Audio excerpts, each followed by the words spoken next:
Hi friends, welcome to my channel. Today we will learn about the Arabic alphabet ZA.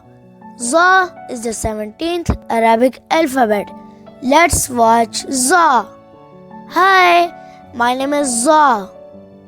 ZA. ZA. You can spell it in English as Z-U-A-A. ZA. It sounds like Z sound not prolonged and A sound prolonged with full mouth. ZA.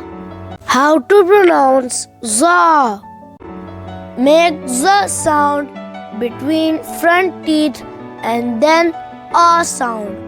Z, A, ZA, Z, A, ZA, Z, A, ZA.